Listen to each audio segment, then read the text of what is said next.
ಅಧಿವೇಶನದಲ್ಲಿ ಸರ್ಕಾರ ವರ್ಸಸ್ ವಿಪಕ್ಷಗಳ ಜಟಾಪಟಿ ನಡೀತಾ ಇದೆ. ಒಗ್ಗಟ್ಟಿನ ಮಂತ್ರವನ್ನ ಜಪಿಸುವಲ್ಲಿ ವಿಫಲವಾಯಿತಾ ಕೈ ಅನ್ನುವಂಥ ಪ್ರಶ್ನೆಗಳು ಬಹಳ ಮೂಡ್ತಾ ಇದ್ದಾವೆ.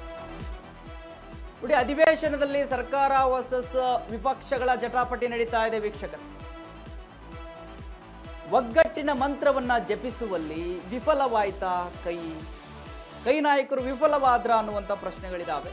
ಯಾಕಂತ ಹೇಳಿದ್ರೆ ಸದನದಲ್ಲಿ ಒಟ್ಟಿಗೆ ಹೋರಾಡುವ ಬಗ್ಗೆ ದ್ವಂದ್ವ ನಿಲುವು ನಮಗೆ ಕಾಣಿಸ್ತಾ ಇದೆ.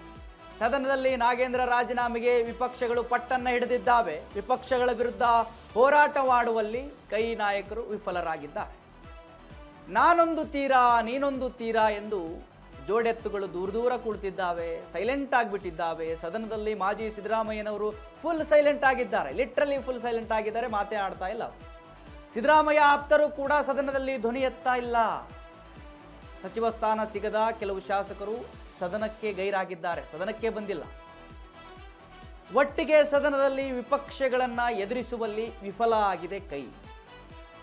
ಗೊಂದಲ ನಡುವೆ ವಿಪಕ್ಷಗಳ ವಿರುದ್ಧ ಡಿಕೆ ಟೀಮ್ ಹೋರಾಟ ಮಾಡ್ತಾ ಇದೆ. ಬಟ್ ಆ ಹೋರಾಟಕ್ಕೆ ಎಷ್ಟು ಪ್ರತಿಫಲ ಸಿಗುತ್ತೆ ಅನ್ನೋದು ಕೂಡ ಬಹಳ ಪ್ರಶ್ನೆ ಆಗ್ತಾ ಇದೆ. ಬಟ್ ಬಿಜೆಪಿ ಮಾತ್ರ ಬಿ ನಾಗೇಂದ್ರ ಅವರ ರಾಜೀನಾಮೆ ಕೊಡುವವರೆಗೂ ಮುಂದಿನ ಚರ್ಚೆಗೆ ನಾವು ಕಾಲಿಡೋದೇ ಇಲ್ಲ ಅಂತ ಹೇಳಿ ಸ್ಪಷ್ಟವಾಗಿ ಹೇಳಿದೆ. ಡಿ ಕೆ ಶಿವಕುಮಾರ್ ಅವರು ಬೇಗ ನಿರ್ಧಾರವನ್ನು ತೆಗೆದುಕೊಳ್ಬೇಕು, ನಾವು ಬಿಡದಿ ವಿಚಾರ ಚರ್ಚೆ ಮಾಡೋದಿದೆ, ಬೇರೆ ಬೇರೆ KPSC ಹಗರಣ ವಿಚಾರ ಚರ್ಚೆ ಮಾಡೋದಿದೆ, ಇನ್ನು ರಾಜ್ಯದಲ್ಲಿ ಜ್ವಲಂತ ಸಮಸ್ಯೆಗಳಿದಾವೆ, ಅವೆಲ್ಲದರ ಬಗ್ಗೆಯೂ ಕೂಡ ಚರ್ಚೆ ಮಾಡೋದಿದೆ ಅಂತ ಹೇಳಿ ಡಿ ಕೆ ಶಿವಕುಮಾರ್ ಅವರಿಗೆ ಅಶೋಕ್ ಅವರು ಮೊನ್ನೆ ಹೇಳ್ತಾ ಇದ್ರು.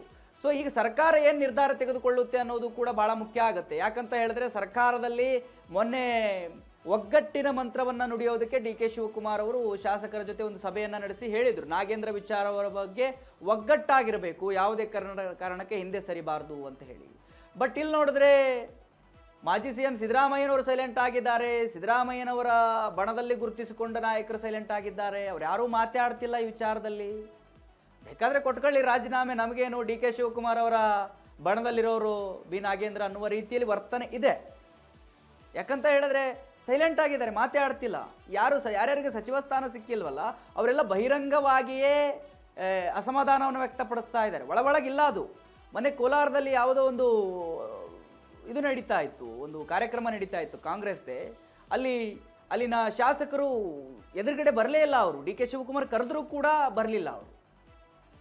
ಸೊ ಅಷ್ಟೊಂದು ಅಸಮಾಧಾನ ಇದೆ. ಒಳಗಡೆ ಅಲ್ಲ, ಬಹಿರಂಗವಾಗಿಯೇ ತೋರಿಸ್ತಾ ಇದ್ದಾರೆ. ಅವರು ಅಂತರಂಗದಲ್ಲಿ ಅಸಮಾಧಾನ ಇದೆ ಅಂತಲ್ಲ. ಯಾಕಂದರೆ ಸದನಕ್ಕೂ ಕೂಡ ಬಂದಿಲ್ಲ, ಗೈರಾಗಿದ್ದಾರೆ. ಸಿದ್ದರಾಮಯ್ಯನವರು ಸದನಕ್ಕೆ ಬಂದರೂ ಕೂಡ ಸೈಲೆಂಟ್ ಆಗಿದ್ದಾರೆ, ಮಾತನಾಡ್ತಾ ಇಲ್ಲ. ಈ ಎಲ್ಲದರ ಮಧ್ಯೆ ಸರ್ಕಾರ ಬಿ ನಾಗೇಂದ್ರ ಅವರ ವಿಚಾರದಲ್ಲಿ ಏನು ನಿರ್ಧಾರ ತೆಗೆದುಕೊಳ್ಳುತ್ತೆ ಅನ್ನೋದು ಬಹಳ ಪ್ರಮುಖ ಆಗುತ್ತೆ. ನಿನ್ನೆ ಕೂಡ ನಾಗೇಂದ್ರ ಒಂದು ಪ್ರೆಸ್ ಮೀಟ್ ನಡೆಸಿದ್ದಾರೆ, ಅಲ್ಲಿ ಸ್ಪಷ್ಟನೆ ಕೊಟ್ಟಿದ್ದಾರೆ ಎಷ್ಟು ಹಣ ರಿಕವರಿ ಆಗಿದೆ, ಏನು ಅಂತ ಹೇಳಿ. ಬಟ್ BJP ಅವರು ಹೇಳ್ತಾ ಇದ್ದಾರೆ, ಕಳ್ಳತನದ ಹಣ ಸಿಕ್ಕ ಮಾತ್ರಕ್ಕೆ ಕಳ್ಳನನ್ನು ಬಿಡೋದಕ್ಕೆ ಸಾಧ್ಯನಾ ಅಂತ ಹೇಳಿ ಹೇಳ್ತಾ ಇದ್ದಾರೆ BJP ಅವರು. ಸೊ ಇವಾಗ ಭಾರಿ ಚರ್ಚೆ ಆಗ್ತಾ ಇದೆ. ಗೊಂದಲದ ನಡುವೆ ವಿಪಕ್ಷವನ್ನು ಎದುರಿಸೋದಕ್ಕೆ ಆಡಳಿತ ಪಕ್ಷ ಸಜ್ಜಾಗಿ ನಿಂತಿದೆ. ಆ ಒಂದು ಎಷ್ಟರ ಮಟ್ಟಿಗೆ ಪ್ರತಿಫಲ ಕೊಡುತ್ತೆ ಅನ್ನೋದು ಗೊತ್ತಿಲ್ಲ. ಅದೇ ರೀತಿ ವಿಪಕ್ಷಗಳು ನಾಗೇಂದ್ರ ಅವರ ರಾಜೀನಾಮೆ ಪಡೆದುಕೊಳ್ಳುವಲ್ಲಿ ಸಕ್ಸಸ್ ಆಗ್ತಾವ ಅನ್ನೋದು ಕೂಡ ದೊಡ್ಡ ಪ್ರಶ್ನೆ ಇದೆ. ಒಟ್ಟಿನಲ್ಲಿ ಏನಾಗುತ್ತೆ ಅನ್ನೋದು ಬಹಳ ಕುತೂಹಲ ಇದೆ, ಕಾದು ನೋಡಬೇಕು.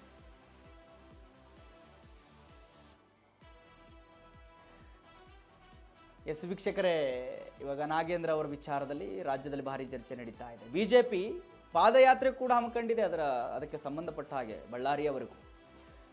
ಸೊ ಸದನದಲ್ಲಿ ನಾಗೇಂದ್ರ ಅವರ ವಿಚಾರ ಬಿಟ್ಟು ಬೇರೆ ಪ್ರಸ್ತಾಪ ಮಾಡೋದಕ್ಕೆ BJP ಒಪ್ತಾ ಇಲ್ಲ. BJPಯಿಂದ ಡಿ ಕೆ ಶಿವಕುಮಾರ್ ಅವರಿಗೆ ಹೇಳ್ತಾ ಇದ್ದಾರೆ, ತಮ್ಮ ಮೇಲೆ ಭಾಳ ವಿಶ್ವಾಸವಿದೆ, ಅಂಥವ್ರಿಗೆ ನೀವು ಸಚಿವ ಸ್ಥಾನದಲ್ಲಿ ಇಟ್ಕೊಳ್ಳೋದಿಲ್ಲ ಅಂತ ಹೇಳಿ ನಂಬಿಕೆ ಇದೆ, ಬೇಗ ರಾಜೀನಾಮೆಯನ್ನು ಪಡೆದುಕೊಳ್ಳಿ ಅಂತ ಹೇಳಿ.